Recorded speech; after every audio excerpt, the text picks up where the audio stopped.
I don't. If we were to shit on the Jets, it wouldn't be like a personal thing because I know a couple of Jets fans, but like, it's really nice to have another team in the league that can be shit on that's not my team. I mean, the Raiders haven't been like hilariously bad for a while. No, like, they just finish hilariously bad. They can't quite get there, but they haven't like been a hilariously bad team in like, I don't know, like 7-8 years. Oh yeah, are you sure? Because I just told you about that stat where they went 6-0 in the division in 2010 and still didn't make the playoffs. Yeah, I said 7 or 8 years. So that's before that they were hilariously bad. Dude. But the Jets have been hilariously bad for like since like the Mark Sanchez Ryan era. Yeah, honestly, since they went to a championship game or two, right? They went to 2. Yeah. Since the Sanchez. Since the butt fumble. Since the butt fumble. That's when that was rock. That wasn't rock bottom, but that was the beginning of the downward spiral. It's gonna be like the clip for rock bottom. Even if it wasn't, that is what we associate with rock bottom. Because it was on ESPN's not top 10 or SportsCenter's not top 10 for 40 weeks. 40 weeks. They had to retire it. It's like when you're like falling down and like you hit something on the way down, but then you keep falling. Yeah. That's what it was. So like that butt fumble was like a rock jutting out of a cliff. You hit that and then continue to fall. Yeah. Like you were already dead, but you kept going down. Yes. Yeah. Yeah. But yep. Mm-hmm. It's bad. It's dumpster fire-ish. Welcome to Almost Agreeable. Almost Agreeable. With your hosts, Chris Nellison and Ed Harris. Hang around and listen to opinions on sports, movies, music, and whatever else pops in our head.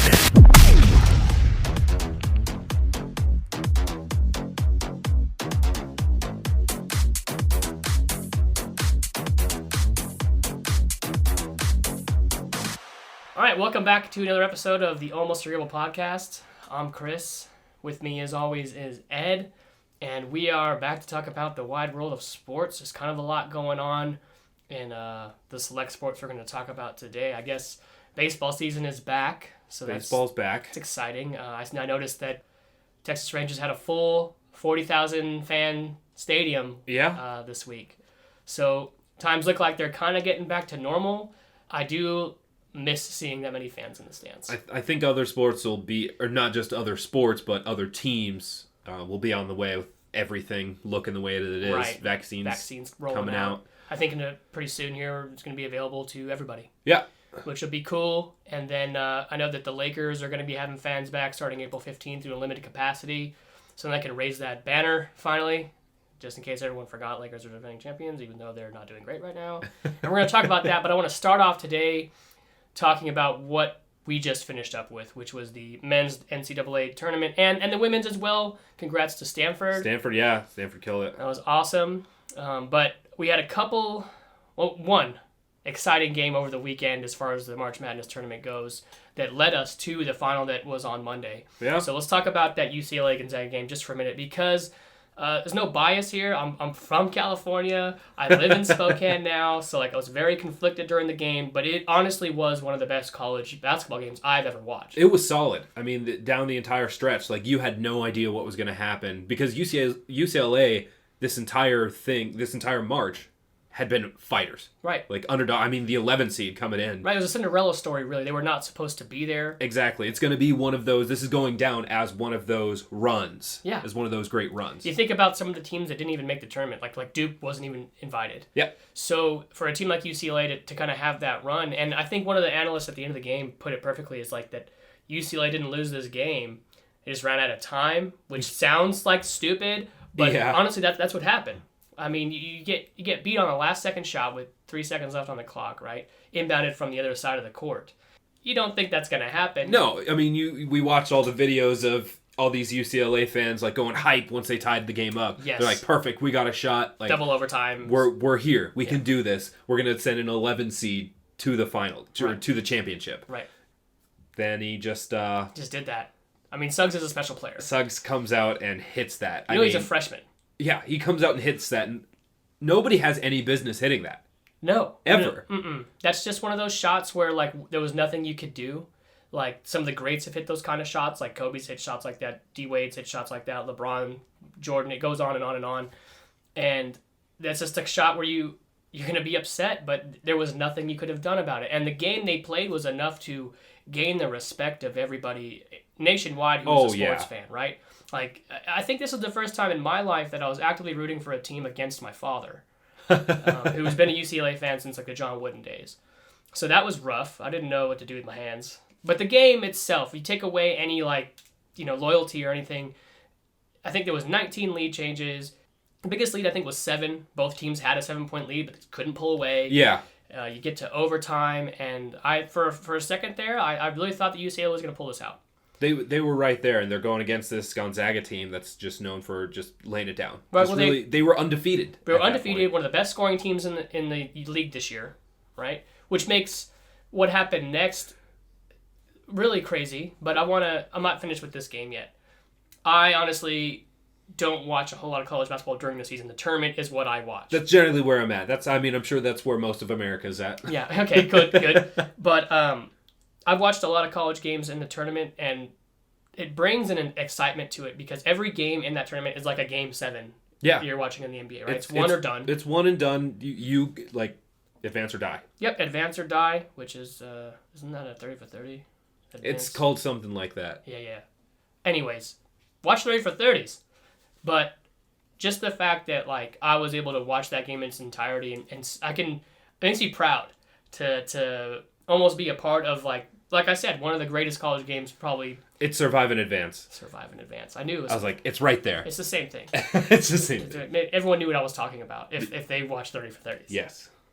But that led us to, and then that same day Baylor, has a blowout win to get to the tournament. But I will say, going into this championship game on Monday, no one was giving Baylor a chance.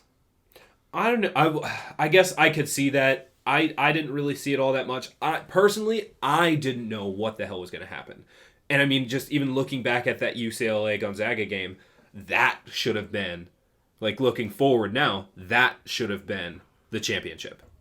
Right, because we didn't get a very exciting game in that final. Looking at that final game, that men's championship game, Baylor came out hot. There's a bunch of dogs on that team, man. The pit bulls just run around, bodying fools, getting rebounds, playing just defense, got their hands in passing lanes. Like it was a deflected ball on like almost every pass Gonzaga was throwing for most of the game, and they just looked tired.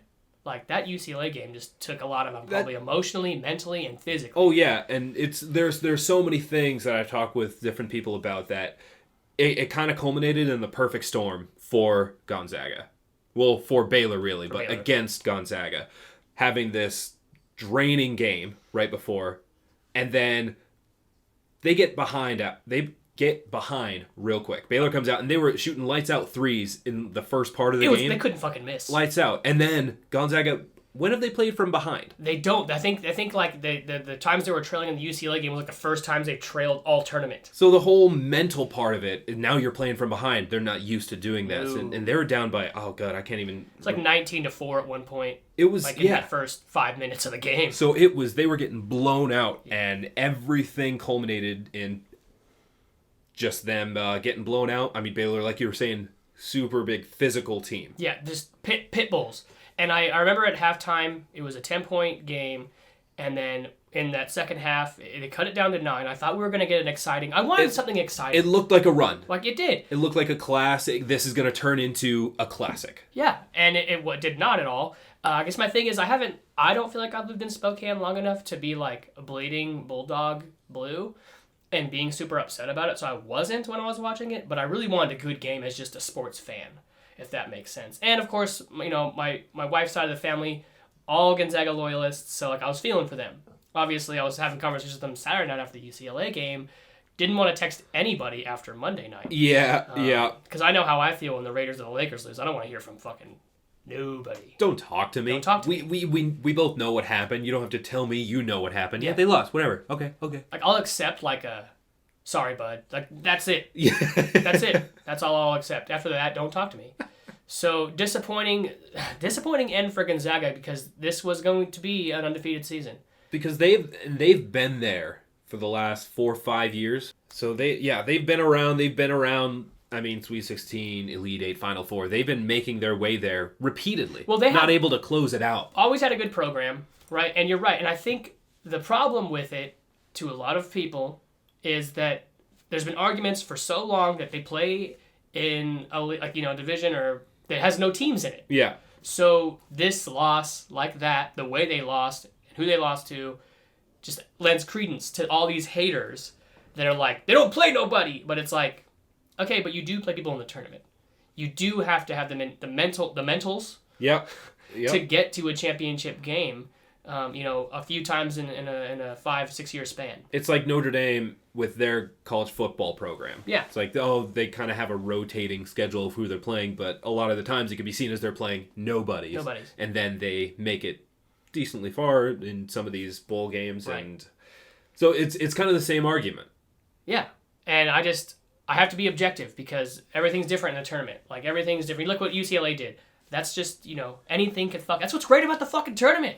Anything could happen, and for people to continue to hate and use that argument, it kind of just irritates me. I'm not pissed off about it, but it's irritating. Did you see what John Morant said about this year? No, I did not. I might have. This is a couple weeks ago when it was first starting out. He was like, "Man, I wish I could be playing in this. I wish I was back in my college days playing in this because I would sweep this. I would run the table." Okay. Because it's a totally different system this year. I mean, we had teams dropping like flies left and right, subbing in different teams, stuff like that. I mean, going into the basketball season, like the NBA season, it was different. These are athletes who have been doing it for years, right? As opposed to these college teams where, I mean, it literally is a side thing. They're going to college. They're not getting paid. So it is a completely different mindset for some of the guys. Right. For some of the guys. I mean, maybe even half of the guys. And I think that, as far as the tournament goes, as we were talking about, and it being exciting because of the finality of just a single loss is so great. But that's where I think in the NBA you can kind of get to a point where it's like, yeah, they don't have that, but at the same time, part of the excitement of a 7-game series is watching the adjustments made by head coaches. This is where head coaches make their money. This is where players, you see if they've been watching film or studying and making adjustments. I love that series of games where you can see adjustments be made, take away what this team likes, and that's what's also doubles as what makes Arch Madness so exciting, is because it doesn't you gotta make adjustments in game or you're going home. Yeah, it's all very immediate. It's very pressuring. What can you do in this one game? Because the next game you play is going to be completely different. And it's kids. It's these kids, man. Like, people forget that these are like 19, 20, 21-year-old kids. I sit here, a 30-year-old, 31, talking about it, and I have no idea. I've never played at a level like that when I was that young. I don't think I played for anything that important when I was in my early 20s. You know what I mean? Yeah. So just to play in a tournament at that age and have some success is just a testament to some of the programs some of these schools have and the attitudes of the players that play at them. And like I said, some can make an argument that March Madness is some of the most exciting basketball you'll see every year. And those people can be right. Just depends on what you like, I suppose. Yeah. But that does take me now into the NBA a little bit, unless you had anything else to add. I do not. Okay. It was an exciting series for sure. Particularly UCLA, what they were able to do. I mean, most of that team is coming back next season, so we'll see what they can do. It'll be a more normal season, Yeah. And hopefully that's what we see. That's what we all want to see, and we're kind of transitioning towards that. And this kind of leads into a weird stat that I have. Is Wisconsin's NCAA basketball team is older than the Chicago Bulls. Their average age on the Wisconsin basketball team is older than Chicago Bulls. Oh, I thought you meant It's a weird stat. I'm confused. So yeah, I need you to break it down. The average age of the players on the Wisconsin team is older than the starting five. Okay, the starting five. The starting five, because there's always some old grizzled. Have some vets on that bench. There's some old grizzled guys. But that's my weird stat. Well, you say you would have some old grizzled vets, but in a completely different sport, everybody on the Dolphins team is under 30. That's scary. Isn't that weird? It's not weird. It's just, to me, it's scary. I'm not looking at it from a standpoint of it being weird or normal. I'm looking at it as like, fuck. I mean, I don't think it's scary because like they ain't all gonna stay. They're not all gonna stay, and they're not all like good yet. So like they're not even 30. Yeah, well, yeah, but that doesn't doesn't mean the prime of their careers. That doesn't mean they're gonna be good. But it doesn't mean they're not. It doesn't mean they're not. It doesn't mean they're not. That's why it's scary because it's unknown. I don't know. The unknown scares me. I'm never going to assume the Dolphins are going to be good. They were kind of good last year. They were. If you don't make the playoffs, are you good? Yes. Yeah. Yeah, I mean, look at Raiders made the playoffs that one year and they went 6-0 in the division. That's pretty good. Sure. Anyways. Okay. That was supposed to. We went on a tangent, but that was supposed to transition into from college to pros. NBA, yeah, to pros. The NBA, I think, is. I don't know. I've been watching professional basketball for a lot of years now, and I think to me, we're at a time or an era where it's just not as fun anymore. And I'm saying that as like a Laker fan who's been spoiled last season with winning a championship in the bubble, who, when we get the players back healthy, have a good chance to go ahead and repeat. But like, I do wish that things were the way they used to be, where you didn't have LeBron and AD on a team and Kevin Durant and Kyrie Irving and James Harden and Blake Griffin and LaMarcus Aldridge all on one team. I mean, are we going to say all those guys are like great? No, only like 3 of them. Okay. KD, James Harden, Kyrie. No, I'm not going to bring their personalities into it because I have choice words for Kevin Durant. I will not say them here. But yes, those are all-star talents, and they're all in one place. Like, I miss the days of the league where it was like stars were everywhere. You had matchups like of marquee guys on each team every night. Now it's like, oh, cool, the Bobcats, or there's no Bobcats anymore. Timberwolves are playing the fucking Bulls. Well, when do you think that started then? When do you think that started? 2011. Do you think that's when LeBron went to? Yes. So you don't think there was any kind of like issues? Not to this extent. I mean, let's look at the title teams from the 2000s, okay? In 2000, 2001, 2002, Kobe and Shaq were together. Okay? Kobe was drafted by the Lakers. Yeah. Shaq was the star that came in 96. Yeah. All right, so they didn't like create a super team. They drafted well. They had role players around 2 Hall of Famers, but at one point you weren't sure about one. You weren't sure about Kobe. 2003, Spurs. Classic tale of Spurs just being Spurs, Greg Popovich being a great coach. We didn't know about that yet, though. Like, he was solid. That's what I'm saying. We didn't know about that. Okay, and then 04, Pistons.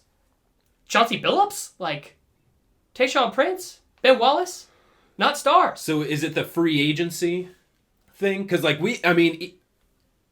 even in 90s and 80s, we've had teams that were like, holy fuck, how are all of these people right, on the you're talking about that. The 86 Celtic team comes to mind when you say that, but that was all Larry Bird drafted. Kevin McHale drafted. Robert Parrish traded for way early on when they gave up on him somewhere else. Bill Walton, injury riddled as fuck, but you bring him on, and yes, you get one of the greatest teams, but this is different because you look, I mean, and even in recent memory, you've had teams that before they were had KD, the Warriors were drafted talent. Clay, Steph, Draymond. I'm cool with that. But then KD comes in. And then before that, you have LeBron, D-Wade, and Chris Bosh doing their thing. And it's just like Houston. James Harden and Dwight Howard at the time thought that was going to be great. Bringing Chris Paul didn't work out. I'm glad those things don't work out, but it's not stopping it from happening. So, I mean, how many of these teams, though, have really, like, gone all the way? The Warriors. Okay, so the Warriors have. The Heat. The Heat have. And are we counting the Lakers for last year? I don't know. Because, I mean, well, that's going to be... I can't answer that. I can't answer that objectively. It's kind of tough. It is, because LeBron, as if he was a normal human being, would be like past his prime, right? He'd be like an aging vet, an aging star. And AD would be the guy, but LeBron, for some reason, is not human. He's a robot. And still plays at an elite level. You bring in a guy like AD, and both those guys one was a trade, one was a free agent signing. It's not as egregious as what happened in Golden State a couple years before, or what's happening in Brooklyn. Brooklyn. How dare you? Sorry. But I mean, so let's say in the last 20 years, if we do count the Lakers, that's 4 titles that have gone to super teams. 2 to the Heat, 1 to the Warriors. I'm not even one saying to the it's Lakers. bad in the sense that teams are going all the way. It's bad for the league, especially these smaller market teams. Okay. That's what I'm getting at. Like, as much as I love winning and being a Laker fan and having, like, almost a super team right now with LeBron, AD, Drummond, and, like, all these role players coming in. You got Schroeder. You got fucking Montrez, 6th man of the year. You got Ben McLemore coming in. And it's like, I'm about it, but also it's part of the problem. A big part of the problem is the clearing waivers and, like, buying players out and they can go somewhere they want. Yeah. They need to fix that rule. Because then, of course, they're just going to go to a contender when they get bought out in the middle of the season. That's why you get Blake Griffin and LaMarcus Aldridge going to Brooklyn. That's why you get McLemore and Drummond going to L.A. Yeah, but, like, those guys they're great supporting players. That's what I mean. We're not add that to an already contending team. That's what I'm saying is, like, it's not as competitive as it used to be, and I miss that. I miss when it was like, bro, I don't know who's going to win the title this year. Everyone this year is pretty sure it's going to be Brooklyn or one of the L.A. teams. So, okay, that's where we're going with, because of the past, like, 10 years, we could kind of pick out who it's going to be. Right. Nobody saw Dallas coming and beating the Heat that first year. No. Nobody saw that. And we saw Detroit taking the Lakers out in 2004. Exactly. So, I mean, yeah, like, the last 10 years, what we had. Toronto beating Golden State. Exactly. Nobody would see that. But there was a 4-year span. I mean, there's an 8-year span where it's like, oh, yeah, LeBron's in the finals. Yeah. But that's just a testament to him, because some of those Cleveland teams were ass. So, just like we've talked about Tom Brady changing what success is in the NFL, is that what LeBron is doing? Yes! He's completely... I actually had an argument with someone yesterday. He's like, give me your top 3. And I was like, I can't do it in order, but it's like Jordan, LeBron, and Magic Johnson for me. And he was like, do you have LeBron above Jordan? And I'm like, I should, because what he's done is unprecedented, amazing, but it's always going to be the mentality where Jordan has that edge. Oh yeah. And but no, it can't be understated. Like, LeBron, absolutely, like, he should be number 1. He should be. I'm just biased because I love fucking pettiness, and I love people, like, NBA athletes that are cold-blooded motherfuckers. I love that shit. LeBron's too nice for me. Yeah, paying for kids' schools and not that part. Of course, he's a great person. Okay, I'm talking about on the court. That's like the Kobe mentality, similar to Jordan's, who was always like, "I'm gonna cut their throat." Like, that was his thing. And I'm gonna eat your children. That's why, like if you're a basketball fan, you know that Jordan and LeBron are completely different, and Kobe is like Jordan 2.0, like the as newer far as the generation. Mentality goes. Yeah, the newer generation. They had they had very similar play styles and just that exact same, like, killer instinct. Yep. When LeBron is a completely different player with completely different talents and an Iron Man. And attitude. Yeah, he is an Iron Man. I mean, yeah, he's hurt right now, but, like, how many times has that happened? Knock on wood. I mean, that's the thing, too. If we're going to talk about not what I've been saying for the last 5 minutes, we're going to go into what's happening this season. It's like the Lakers right now are in a very tough position because they do not have LeBron, they do not have AD. Yeah. They're without Drummond for a minute. There's kind of turmoil in the team right now as far as like minutes and stuff. And so they easily right now could slip out of the playoff picture while these guys are on the bench. Now, thankfully, like, we do have guys out there that can still win games. They just blew out the Raptors yesterday. Well, what were you saying about, like, the headlines now showing? Oh yeah, this is how you know, like, you have injuries on your fucking team, because we played the Clippers on Sunday, and it was like Kuzma and the Lakers versus Kawhi and the Clippers, and I was like, Kuzma's headlining right now? No, I mean, that's not a knock on Kuzma, but it's like you have a guy named LeBron James and Anthony Davis on your team, and it's like, clearly there's... going into that game, I was pissed off. I knew we were going to lose, and we did. But, I mean, then you have, like, KD's coming back from injury for Brooklyn, and, you know, we haven't seen that team all play together yet. They all been hurt at different times. Like, yeah. I think James Harden just went down, too, the hamstring soreness or injury.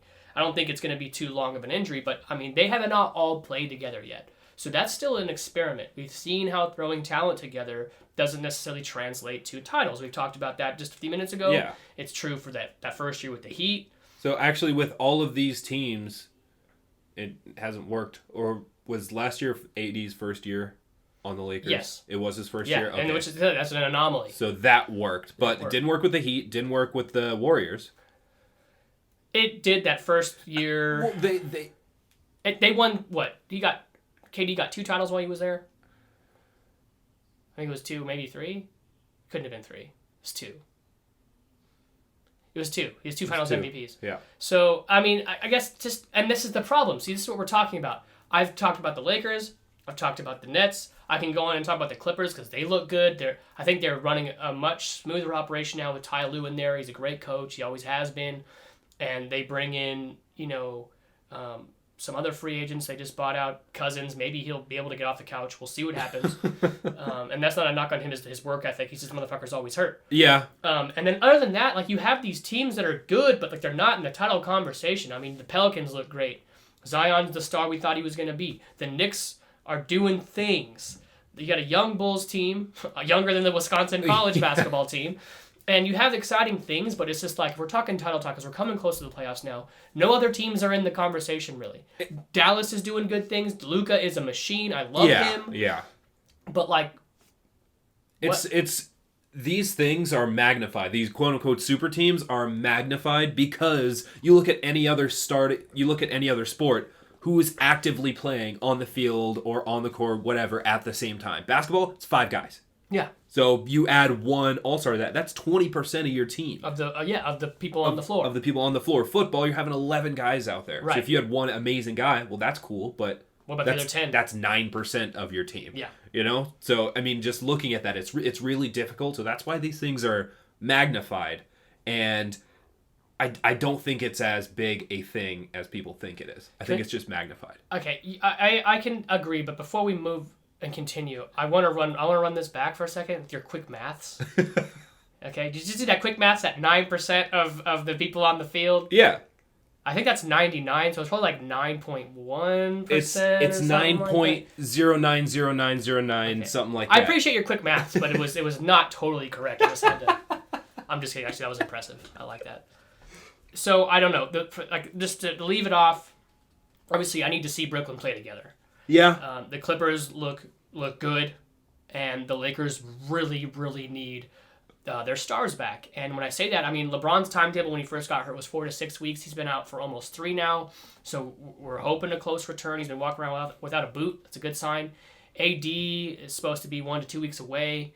So, I mean, we kind of need them to finish the season, not only so we can try to get in the playoffs, but also to create that continuity going into a potential title run, if that makes sense. Yeah, I mean, it's you can't just put it all back together right before the playoffs. Exactly. I mean, it's rare that it happens. Like, I've seen the Lakers do it before, but that was back in the Kobe Shaq days, and it's not something that's very easy. But we can leave the NBA for now. We can jump into some of the crazy things that are happening in this offseason of the National Football League.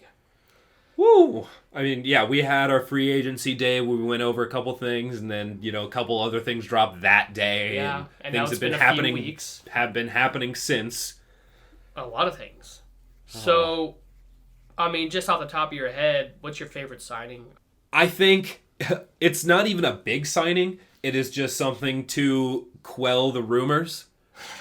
So, Carlos Dunlap, defensive end for Seattle Seahawks, has been re-signed. And he said the only reason he resigned is because he talked with Russell Wilson, and Russell Wilson assured him he was staying. Yes. So for me, that's my favorite one. Like, can we hop off of this train now? I've been hopped off it for a while. Like, I never thought it was going to be a thing, but people are not hopping off this train. It's still going to be talked about. Still going to be a thing until he throws, a pass in week 1. He's not staying in Seattle, Ed. Yeah, they're gonna trade him. They're gonna trade him mid play. Yeah, it's gonna be a 3rd and 16, and they're like, nah. Have a seat. You just been traded to the Bears,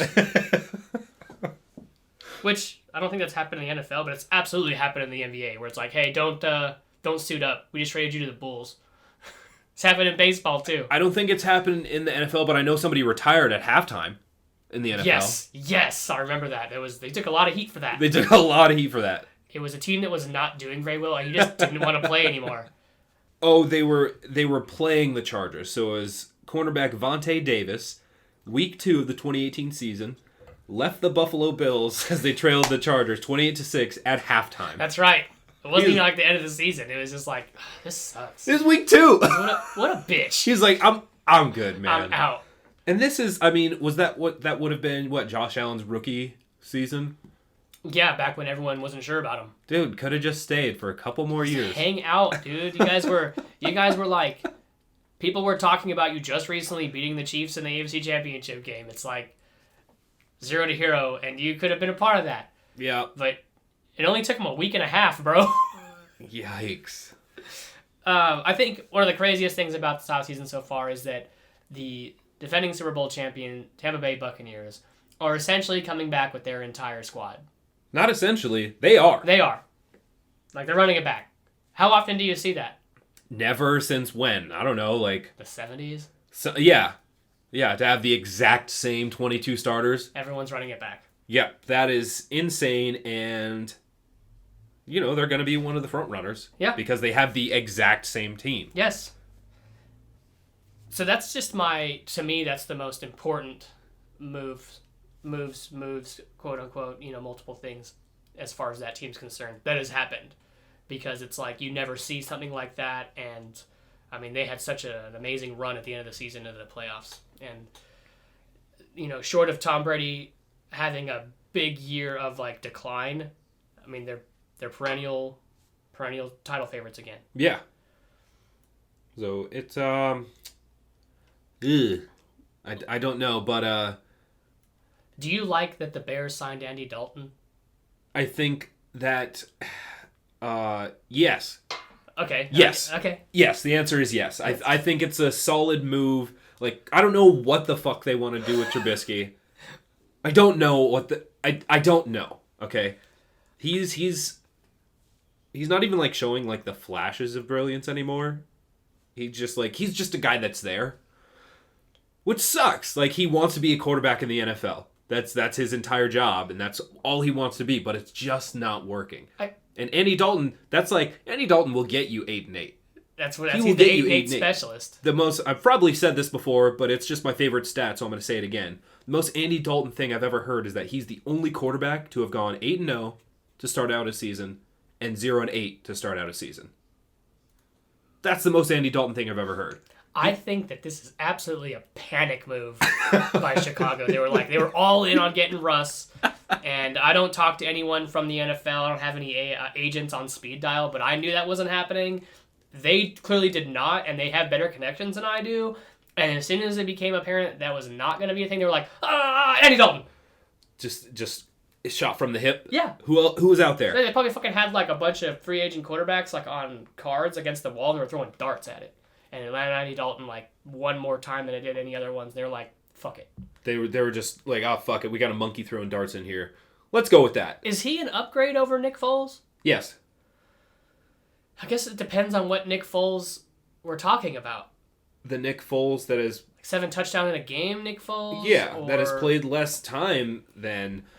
I mean, of course he's played less time than Andy Dalton, but like, has he played a full season? Ever? I don't think so. No. And then... Andy Dalton, he can make moves happen, okay? It was unfortunate that he got fucking murdered in that Cowboys game. Oh my god, yeah, he did. But he was solid. He will look better than Trubisky. He will actually manage the game. He's not going to do anything crazy or flashy, but he will manage the game properly and make the throws that you need. So you think he's going to start? I think he's going to start. I think that's why you go out and get him. Okay. There have been a lot of moves just pertaining to draft picks in the last couple of weeks. What's the order right now? Jesus. Oh, boy. I think... Obviously, it's Jacksonville. Yeah, the top three were like... The top three were like pretty secure, but that fourth spot is open, and I think Atlanta has it. Right, and they're looking at big offers for that pick. What could they do? You know, what kind of moves could they make for a first round pick, number 4 first round pick? What do the Falcons need? They need an edge rusher. They need secondary. They need some offensive linemen. They need a safety. Maybe a quarterback. They need a lot. Maybe don't trade that pick. I think their offense is pretty solid with Ridley and Julio Jones. Well, okay, so I got the draft order, right? It's Jacksonville, New York Jets, 49ers have moved into that third spot. That's right. They moved up to number 3. And they got that from from the Texans, from the Dolphins. Yeah. If that makes sense. If he can track with you, he can stay with you. You know how the NFL fucking works. Okay. It's weird, but yeah. And so they get that one, and then yes, you're right, Falcons. Then Bengals. Now, for me, everyone knows what Jacksonville's going to do. Taking Trevor Lawrence. Yeah. The Jets, obviously, they just traded Sam Darnold. And that's my overreaction of the week. It goes to Sam Darnold. It's like that they got pennies for him. I mean, they got 3 picks for him. They got a second round, which is nice, and they got like a 4th and a 6th. Yeah. For all the talk I hear about how Darnold he was highly coveted and he needs a chance to thrive and survive in a system that works for him, they got pennies for him. This reminds me of when the Raiders traded for Antonio Brown, and it was like a 4th round pick, but it turned out that the Pittsburgh won that trade because Antonio Brown's a piece of shit. But if he wasn't a piece of shit, this equivalent.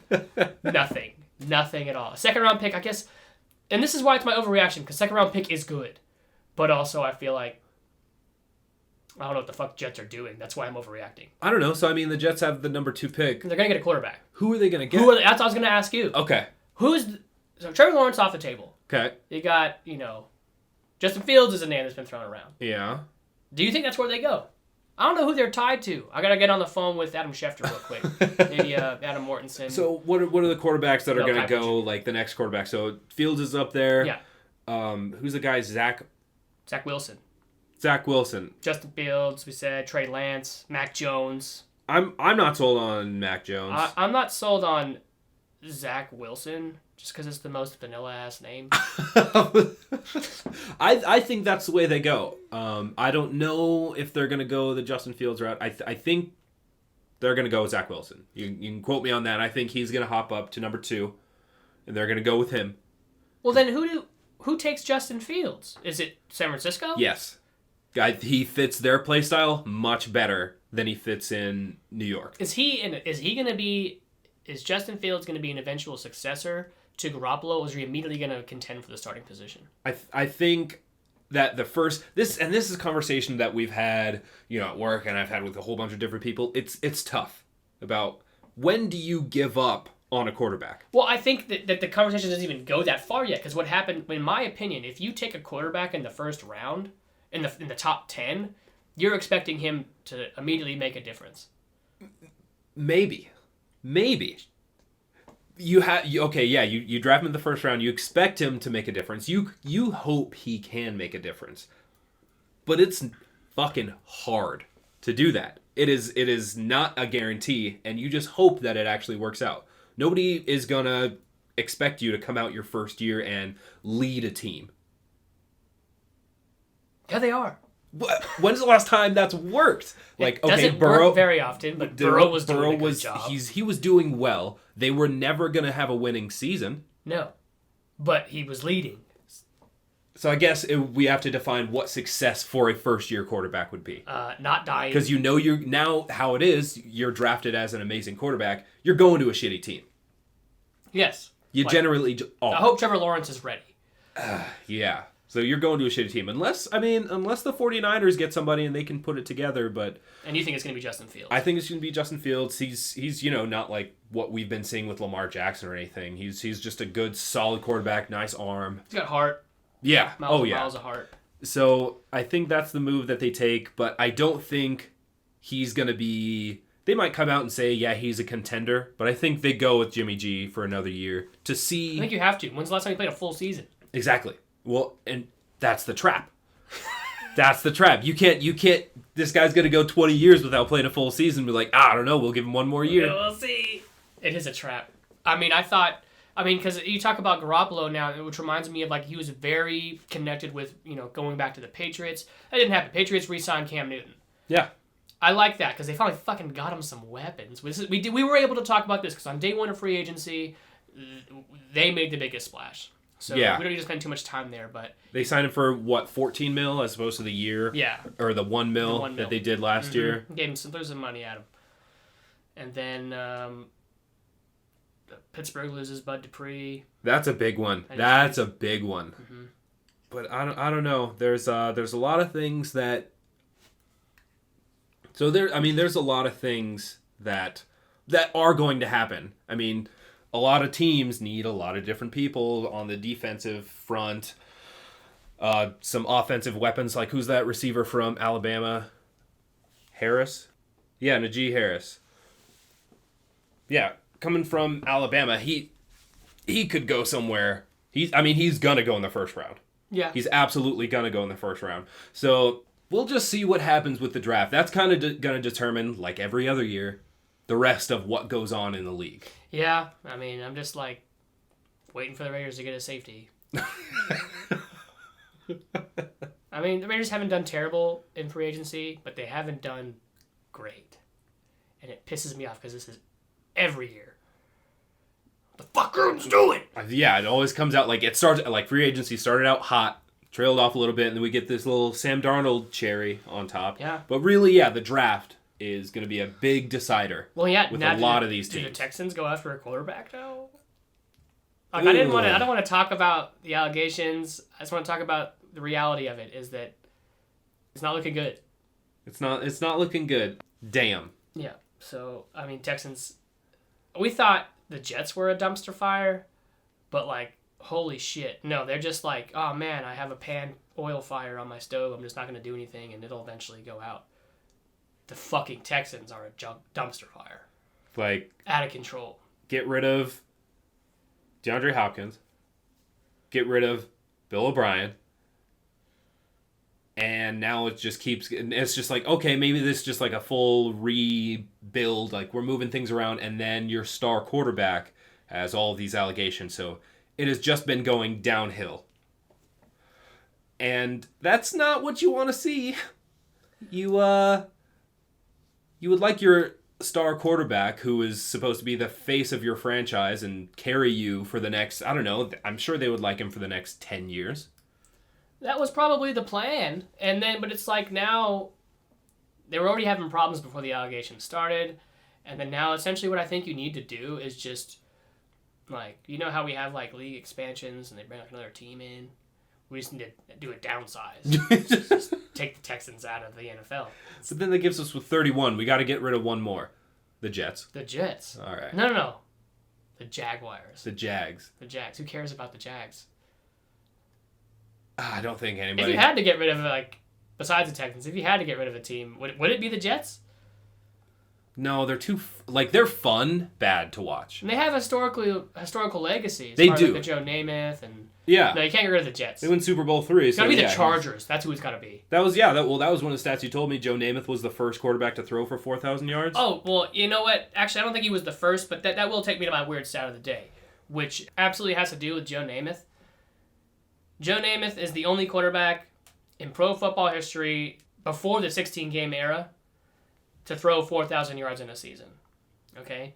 Now, the crazier part of that is we've just finished the 16-game season era, and the Bears and the Jets in that span have never had a quarterback throw 4,000 yards in a season. Whoo! So there's that. There's that. Hey, look, now that we have 17 games, it's got to change, right? No. No. Because, I mean, you don't think Andy Dalton could throw for... Who's he throwing it to? Honestly, I couldn't name any receiver on the Bears. Is Allen Robinson still there? Yes. Yikes. I don't know. He could do it. Andy Dalton could do it. Maybe. Yeah, but he'll go 8-8 doing it. Hey, that's all they need, all right? All right.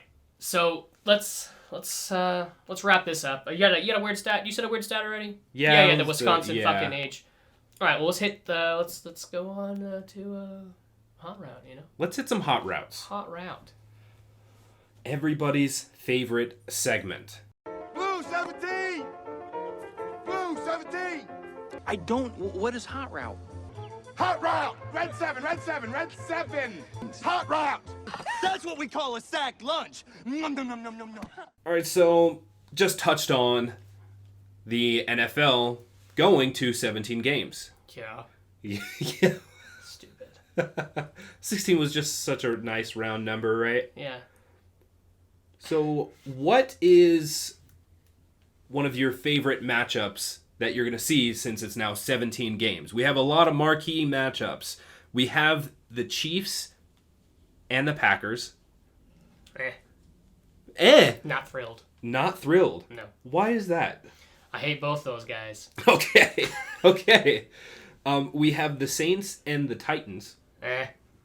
Drew Brees is gone, so you're like, gone. I don't give a fuck. I don't give a fuck. That's exactly, you nailed it. Why are you in my head? Oh my god, okay. We have the Cardinals and the Browns.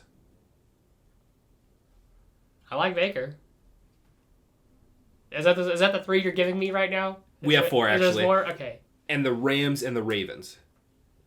I don't like any of them. The Raiders are playing the Bears in Week 17. Or for the 17th game. So, I'm looking forward to that. You're looking forward to that? It's probably... Because now... It's not going to be the 17th game of the season. We're going to be the deciders on whether... Because now, Andy Dalton can't go 8-8.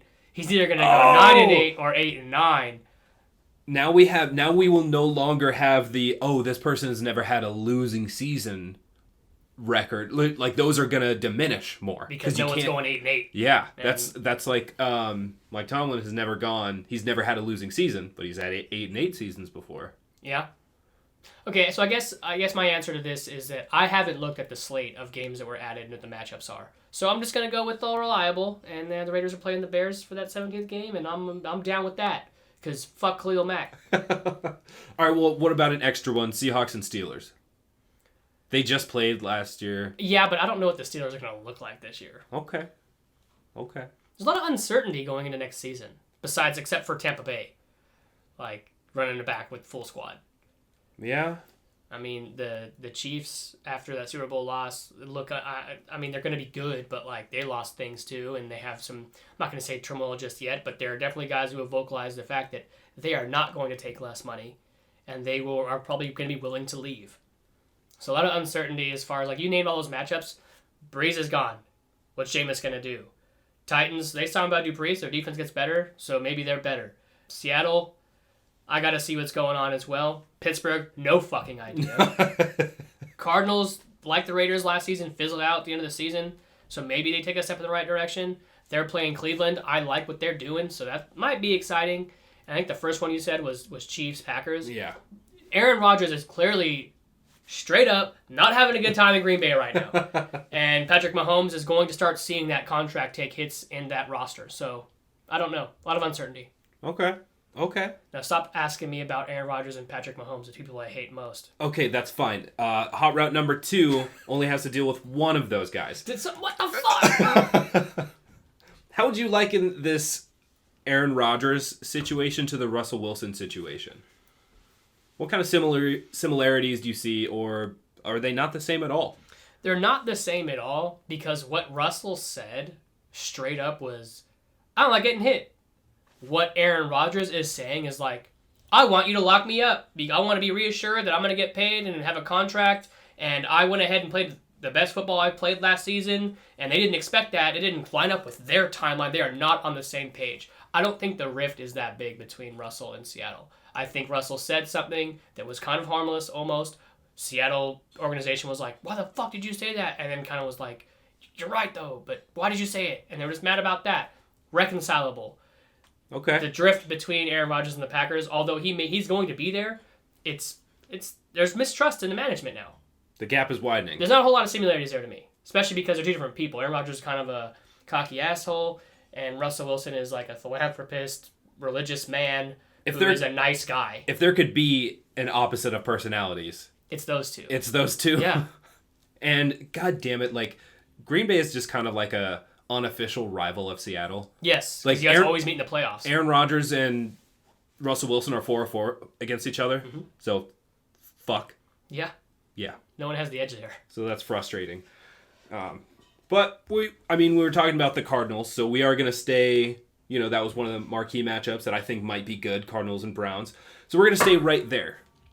Yeet. What do you think the Cardinals' record will be this upcoming year? With the way your division is right now? Yeah. 9-7. Nope. Impossible. Sorry. 10-7. 10-7. Stupid 17 game season. Who does that? They couldn't have just left it or gone to 18? I don't know. Doesn't that number, like that record, look fucking ugly? 10-7? 10-7. Yeah, it looks awful. Yeah. 9-8? Ew. Oh, that's even worse. 11-6? Who does that? I don't know why 11-6 sounds okay. 3-14, but like, bro. think of that's what I was gonna say 4-13. That's just gross. I hate it all. So you think Cardinals go 10-7? Is that good enough to get in the playoffs? They've had a lot of signings. They're trying to make a run. I think it is because, like I said, the uncertainty going into next season. It's like there's a chance 10-7 might do it. But that's what's crazy about this new fucking schedule is like I don't know. Like we can sit here for the past 30 fucking years and say 10-6 is getting the playoffs. 11-5 is going to get you in the playoffs. 9-7 might get you in the playoffs. Now I'm like, does 10-7 get you in the playoffs? I don't fucking know. I've never seen it. I don't know anymore. So I am confusion. 10-7 Cardinals. Depending on what happens with San Francisco, they make the playoffs. And New Orleans. Because, I mean, that division is kind of up for grabs because we don't know what the fuck Jameis is going to do. Yeah. I don't know. I mean, the Bucs are going to... The Bears ain't making the playoffs again. The Bears... So they were... Okay, so we're talking about the people that made playoffs last year that might not make it next year in the NFC. Bears. Saints. Well coached. Probably will make it, but there's a chance they don't. Yeah. Maybe the Packers don't. That's wishful thinking. Whoa. That's a hot take. God, the Rams. Your division's fucking stacked right now. Yeah. If like San Francisco can put it together. But yeah, I don't know. That's fair. I'm doing real Jessica Day things by singing it. Speaking of. All right. I mean, perfect. I dig it. But I guess one last, like, it's not really like a hot route. Just kind of like an update. 76ers? Yeah. I think they could be possibly a team that could beat Brooklyn in a 7-game series. But that's going to depend on how this Brooklyn Nets gel. Okay. If there was a team that has chemistry and they're well coached and can beat a team like that, like you think about Dallas beating the Heat in 11 because they just played well together, they were well coached against a team that was just kind of put together in a lab. That's what's going on in Brooklyn. 76ers definitely have a shot to go ahead and maybe take them out. But yeah, so I think they could do it. Is that what you were looking for? Just to elicit a thought. Those are some of my favorite hot routes. Ron Burgundy? Just a word, question mark. Yeah, makes sense. All right. Well, I think we'll wrap that up. I think we're all done here. I think we'll be back next week with not sports, but as we approach the NFL season, we'll definitely have some things to say after the draft. And the NBA playoffs are coming. And then, of course, we're going to get into the doldrums of summer for Major League Baseball. But we'll have more to talk about as things develop. But as always, I'm Chris. I'm Ed. And this has been another episode of Almost Agreeable. Well, what do you know? Another episode down. You can catch all new episodes every week on Thursdays. If you enjoyed the podcast, please like, rate, and subscribe. And don't forget to follow us on Facebook, Instagram, and Twitter at Almost Agreeable.